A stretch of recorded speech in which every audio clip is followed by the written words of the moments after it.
Dearest Brian, you know, my friend, these past weeks have been spent pacing, walking, praying, reflecting, sitting with the news of 5 weeks ago. And I find the same stories going through my head, swirling around like an emptying drain, except the drain isn't emptying and the swirling continues. Around and around and around. The same thing is happening in my heart.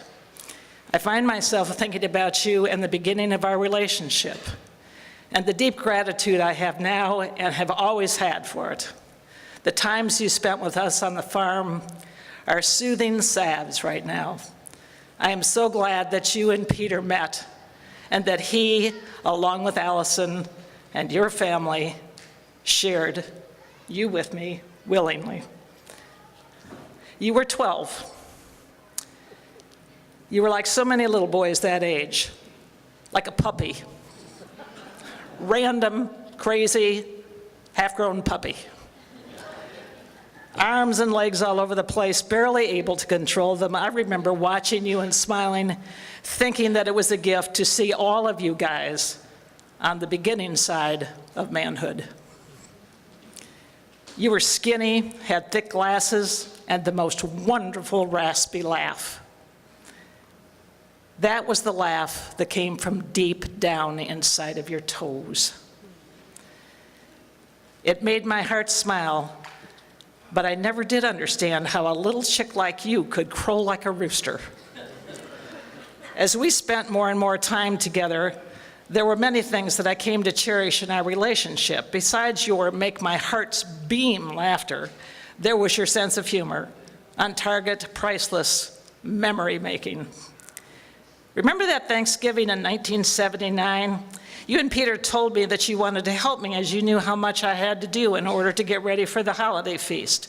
Deciding the cleaning and getting the farm rooster prepared was what you could do to save me the most time. It was ready to be plunged into the hot water and plucked, and you both became a bit annoyed with me as I went over again how to pluck a chicken and the importance of getting every little pin and feather. Yeah, we know. But neither one of you had that art of being focused yet. And so I kept checking on you. Finally, you both assured me that you were capable of getting it holiday ready. So I went about doing the usual preparations, and of course, pies were baking and eggs and potatoes were boiling, and you and Peter had given me strict orders. I was not allowed in the kitchen. Period. As a matter of fact, when I went to check on something, you closed the door on my face and said no. And I was very frustrated. But that also impressed that you both were so determined to pluck every last feather from that bird that we had thanked for giving its life for us to eat. Soon you and Peter came and summoned me, trying to keep straight faces, telling me that it was all ready and I probably should check to make sure it was okay. I went into the kitchen, and there, sitting in the roaster pan, was that rooster, hind end facing me. Now you have to picture this. Hind end facing me, wearing a Greek fisherman's hat, aviator sunglasses, and a cigarette hanging out of its mouth.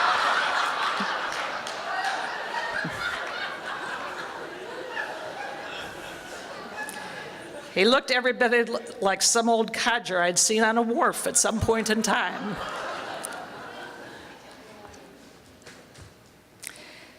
I don't know what was funnier actually for me, was seeing that bird, or you all holding your sides laughing, thinking it was the absolutely funniest thing you had ever done in your entire life. I even have 8mm silent movies to prove it. Time went on, you went to college, we moved, life happened, but every summer when you came back to Traverse City and I was at the cottage, we would take our allotted time together at least once. Lots of conversations, lots of catching up, questions, searching, exploring. Brian, the thing I remember so much was your insatiable curiosity of trying to figure out what it was all about.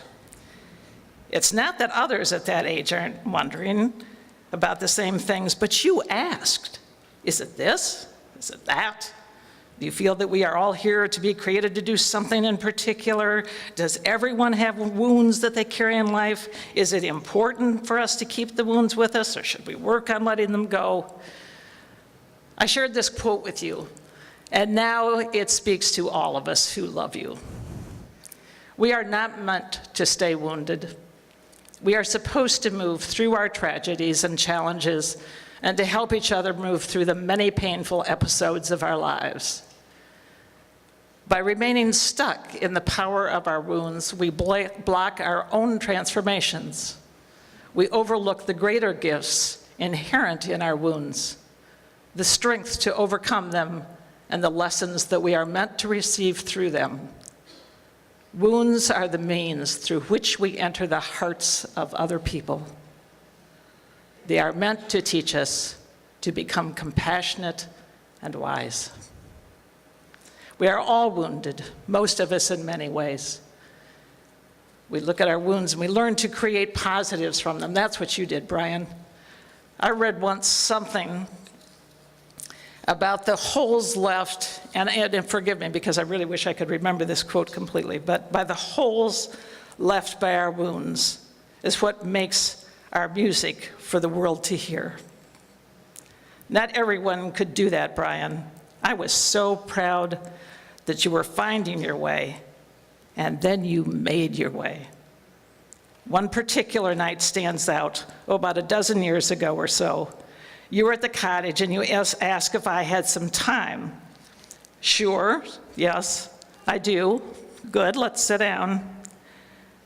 7.5 hours later, when you finished your sentence,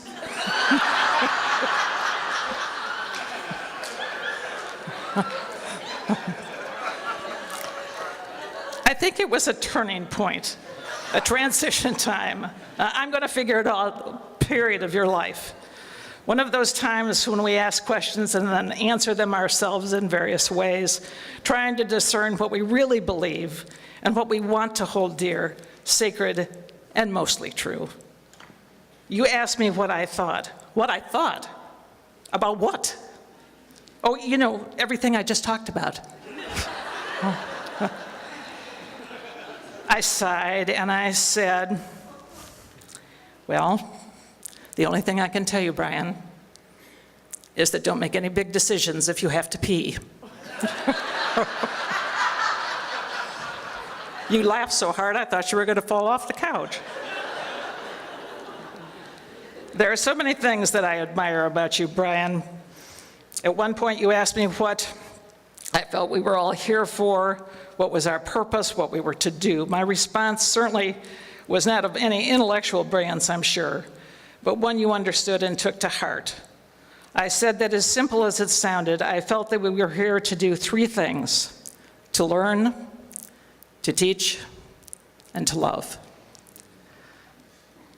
Learn, teach, love. That you most certainly did, Brian, over and over again. And you found that when we are in life completely, we can't help but do those three things, often unknowingly. You did it with your clients, you shared it with your friends, you embraced it with your family. Brian, your openness to giving and receiving love was apparent from the first time we met 35 years ago. Your desire to love was enormous. There was something you wanted to learn how to do so thoroughly, and that was to love others, to thoroughly love life, and to thoroughly love your very self. You wrestled with those demons like we all of us have, and do continue to: temper, ego, balance, congruency, and you persisted. You moved through self-improvement to self-knowledge, through self-discipline to easy sharing, and ultimately from being the magician to being the magic. The summer before this last one, we talked about what we still both wanted to achieve in life, agreeing that everything that we wanted was just on the other side of fear. So how to get there was clear. All we had to do was leap over our fears and into our dreams. And you continued to let your dreams be bigger than your fears. We had a particularly good sharing time this last summer. After you offered me some blue, brown, green antioxidant cure your everything make hair grow on your chest concoction, which I declined. You brought us some yummy homemade ginger iced tea to sip while we were on the porch together. I told you how much I admired your disciplined and educated eating habits, odd as some of them sounded, and how much it would be optimally benefit you. Never did I hear you say that you were eating with intent so you could be the healthiest 95-year-old around. What I saw was someone who wanted to feed his body in order to enjoy each moment now. To be ready for the invitation each day offered. We laughed at the prospect of dying, and then to only find out that we should have been eating cheeseburgers and French fries. This summer, at the end of our time together, you asked me how I thought you were doing. I smiled and I said, I think you're doing great. When you tilted your head the way you always do when you listen intently, and asked me why I said that, why did I think that? I answered, because you could ask me that question, and you really want to know the answer. He understood. You understood, Brian. Okay, Brian, I should go now. There's a lot to do. And you know me, I leap a little more slowly than some, but I'll write again soon. In the meantime, have fun playing in the divine light. Now you understand the great mystery that we talked about. Know how much I love you. I always have. I always will. Sterling.